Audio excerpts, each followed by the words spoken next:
Good day, I'm Stephen McHugh, and this is your JIS News for Wednesday, May 8. Government is projecting to spend between $27.2 and $31.2 billion on public health infrastructure development over the next 5 years. Expenditure begins this year. Minister of Health Dr. Christopher Tufton made the announcement during his contribution to the 2019-2020 sectoral debate in Parliament yesterday. This, Mr. Speaker, will represent the largest investment in over 20 years in public health, and we are proud of it. According to Dr. Tufton, upgrading work will take place on 7 hospitals. These are Spanish Town, Caenwood Regional, Kingston Public, St. Anne's Bay, Maypen, and the Bustamante Hospital for Children, along with construction of the Western Children and Adolescent Hospital. 10 health centers are also being upgraded. Among them, Greater Portmore, Old Harbour, and the Maypen West Health Centers. Minister Tufton says other critical health infrastructure needs will be addressed as part of a $100 million financing agreement that was signed last year. 50 million or 6.2 billion will be used to respond to the critical infrastructure needs in the areas of hospital beds, health center upgrades, and implementation of health information system. He says $1 billion has been committed to begin the process of installing health information systems in at least 3 health regions. In other news, the safety and security of Jamaica's children is the focus of activities to commemorate National Workers' Week and Labor Day 2019. Special attention will be placed on children in the traffic environment under the theme Child Safety. It's you, it's me, it's all of we. Highlighting the need for this focus, Prime Minister Andrew Holness revealed that over 120 children have died on our roads in the past 5 years. I want to make an appeal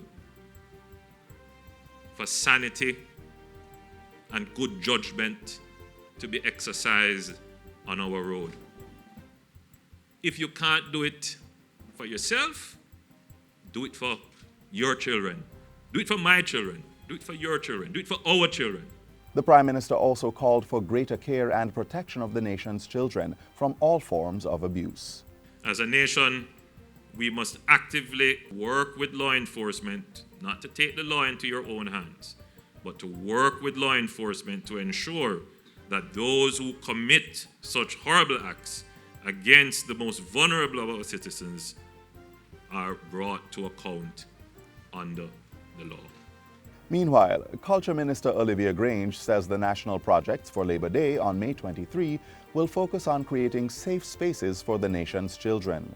They are Holland Primary in St. Elizabeth, Barrett Town and John Rollins Primary in St. James, Fair Prospect Primary in Portland, and Papine High School in St. Andrew. Works will include installing and brightening pedestrian crossings, improving school entrances, repairing and installing perimeter fences, debushing community spaces, and securing spaces for play.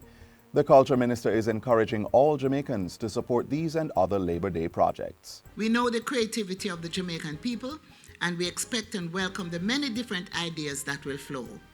As before, we encourage people to register their projects with the municipal corporations or with the Labor Day Secretariat in my ministry or on the JIS Labor Day portal.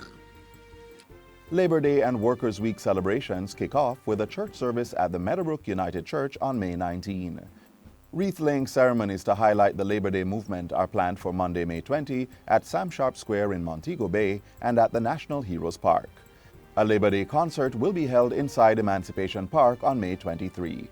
The Jamaica Defense Force, JDF, has taken steps to have its Caribbean Military Academy, CMA, achieve college status, as well as international and regional accreditation.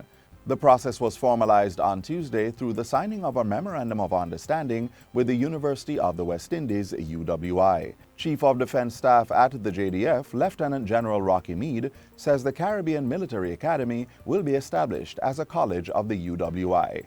The CMA will provide JDF members with professional military education, utilizing international curriculums that are tailored to meet specific needs in the region and other developing countries.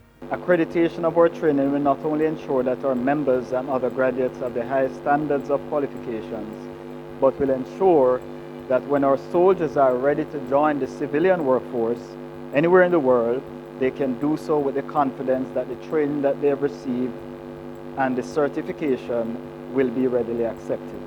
We are creating a narrative to build appetite for more training more professional advancement, more research, more of the things that academies are expected to do to serve their people and to serve them well.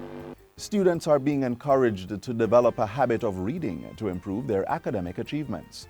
The call came from Minister with Oversight for the Education Portfolio, Carl Samuda.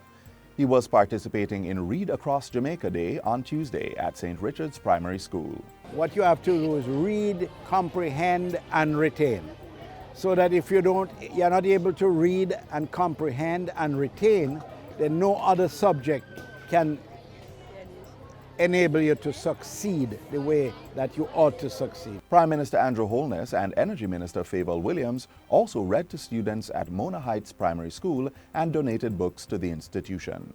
Read Across Jamaica Day is an annual observance which seeks to foster the habit of reading by encouraging parents and other members of the society to read a book to a child.